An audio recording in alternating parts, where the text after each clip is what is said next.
Thanks for checking out the video. Unfortunately, I didn't get the exact footage I wanted to, but you know, um, something's better than nothing, and it still definitely showcases how nice and crisp a lectron can be, even when you have severe piston slap. And when the bike gets warm, I can definitely tell it leans out quite a bit. But that's mostly due to the piston being so worn at this point. But yeah, it's still an incredible bike. I mean, for how much abuse it gets put through, it's kind of a given, I guess you could say. I mean, I ride it 50 miles a day on the street alone just to work and back. Every day that it's nice out anyway, which is, lately it's been every day for the past like month. I wish I could buy a new one, to be honest, the new Riehu, but that's gonna have to wait a little while. I'm not ready to make those moves yet, unfortunately.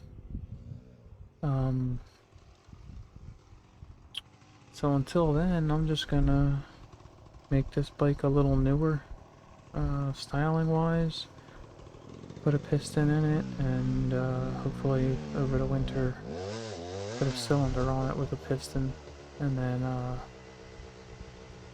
I'll measure the piston that I take out, and if it's still in spec, I'll just save it for a backup later on.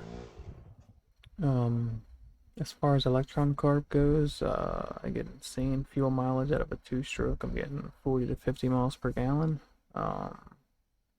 That's on and off-road. I don't worry about running out of fuel. When I hit reserve, I know I can go, I don't know, what's that? At least 20 miles. If I need to get to a gas station in my area of New Jersey, that's not a hard thing to do as far as finding a gas station. I mean, if you get way into the woods, there's a few spots that I'm sure you're quite a ways from a gas station, but for the most part, I'm not that worried. I hit reserve. I kick it on reserve, and then I go to the station, and then I just put 2 gallons in it, and then I add 80 milliliters of two-stroke oil, and I'm good to go. I run like a 50-to-1 ratio, roughly. I have to double check the math on that, but I'm pretty sure that's what it is. Riding the bike to work every day is actually, it's not terrible. There's no electric start on it. It's kick only. The bike's an 05. It was a one-owner bike. It's road legal, and it's a lot of fun. It does about 85 miles an hour if you top it out. I don't go too crazy on the street. I really obey the laws and all that stuff. I'm not trying to get no tickets, and I'm not trying to run from no cops like some of these other guys. It's just not my thing. That's why I got my bike legal. And apparently the GPS information froze on this video, which I've never had happen before, but on this one it did, so I wish I realized it prior to producing the video, because in the beginning it worked and then it just freezes apparently, and I kind of would have just turned it off if I realized it was just gonna sit there frozen for the most part. It's kind of lame. The way the videos are shot, it's with the Insta360 X2 camera. They now have an X3 camera out that's a lot nicer, honestly. The X2 is, it's a solid camera. It's worked great. It's fallen off the bike before and survived with minimal scratches to the lenses, surprisingly. One of the times it fell off and I was getting dragged behind the bike and I didn't realize it. And that was with, gravel and sand, so surprisingly it barely got scratched. But the X3 has a lot more features. It has better sensors, and when you buy them both new, when I got mine, the X3 is basically the same price as what the X2 was when I bought it. And I bought the X2 like 2 weeks before the 3 came out. It was just horrible timing on my part. And slightly depressing, but, you know, what are you gonna do? So this is one of the pits that's out my way. It's not far from my house. Actually, if you watch the whole video, you'll see just how far it is from my house, and it's a little bit of on-road driving you have to do to get here. And actually, when I leave here, I take a dirt road almost all the way to the convenience store and get some water because I'm dying after this. I think it was so hot this day. It was so hot, muggy, uncomfortable. You couldn't just get off the bike and relax because the like green head flies, they start attacking your legs. It's just annoying. So here I'm just looking for a place to hang the camera up, and I find a tree and it works out pretty good. I plan on doing it a little better in the future. I want to get a 10-foot pole that it's a selfie stick that extends 10 feet and just start sticking it in the ground, in the sand, and then extending it way up and getting like a nice aerial shot. I think that would come out pretty cool. Until then, this is what I'm stuck with, essentially. But I plan on doing somewhere I mount it to the handlebars. And get some fast riding on some wider trails that I can get away with it. And if we get some rain, I'll feel more confident riding faster, because right now there's so much sugar sand, or so much random sugar sand, where it's like not usually sugar and it's just gotten so dry that that's what it's become. That it's a little sketchy trying to ride fast. Also, I have a bad front wheel bearing I forget about. Gotta square that away, but I also got leaking fork seals. I have a feeling this bike got wrecked right before I bought it. Not a big deal.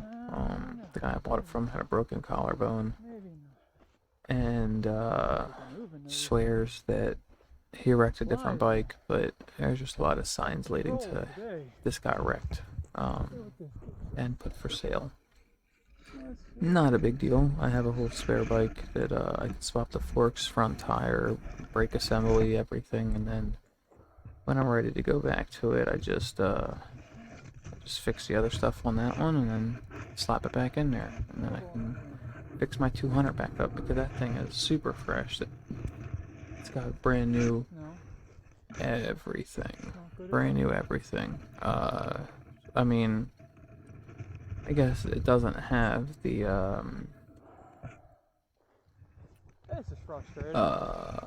the suspension linkage. It only has one new joint instead of all three.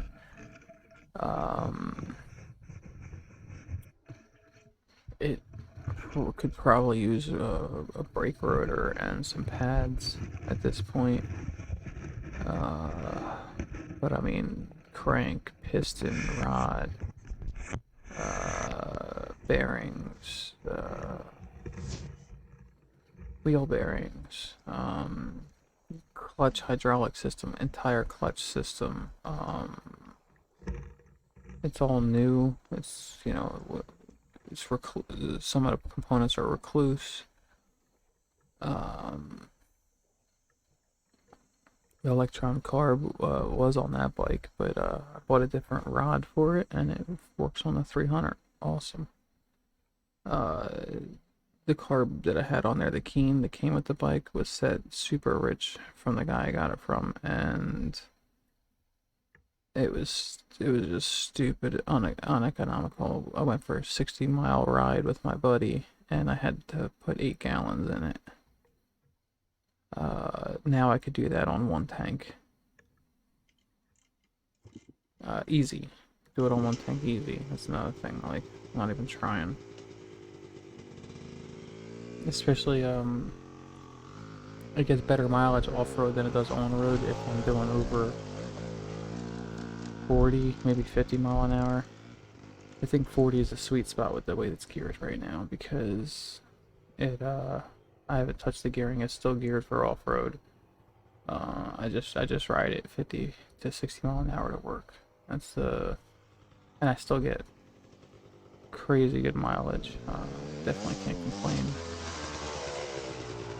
Especially compared to what I was getting, because that was awful. I mean, I'd go to work, and then on the way home I'd have to put it on reserve and go to the gas station, and then put over 2 gallons in it. Now I've gone I went from work to home to work to home, halfway to work, and it only took 1.9 gallons.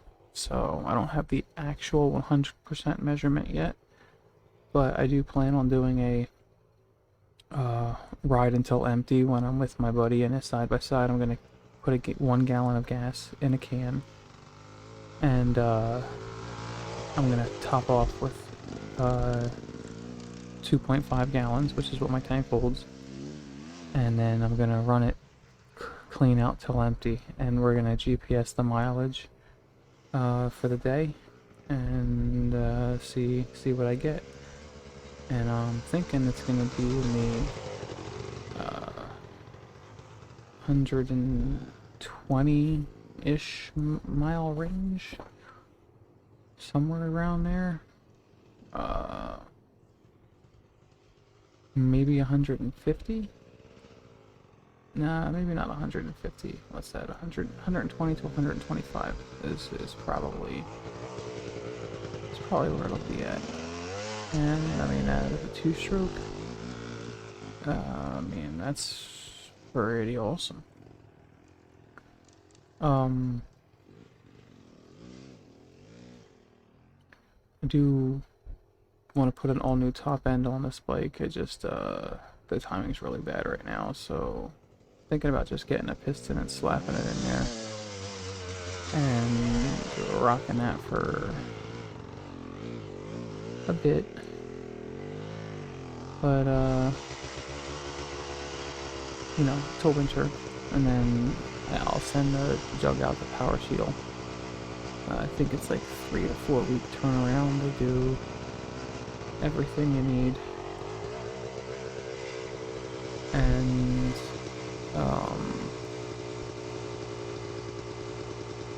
their prices aren't that bad. I mean, it's, you know, it's a few $100, but you're pretty much getting a brand new cylinder again with the fresh Nicosil, and I mean, you know what you got at that point, and it's up to you to take care of it. Because my whole thing is, the guy that I got it from, he couldn't even tell me what brand 2-stroke oil he used, or, you know, what the actual mixture was. You know, he was kind of like throwing information out there, and he's like, I don't really remember. So, yeah. But thanks for watching the video, and you know, I'm gonna make some better ones, like I said, so just, you know, stay tuned, sub if you want to see more, because it's coming. Alright.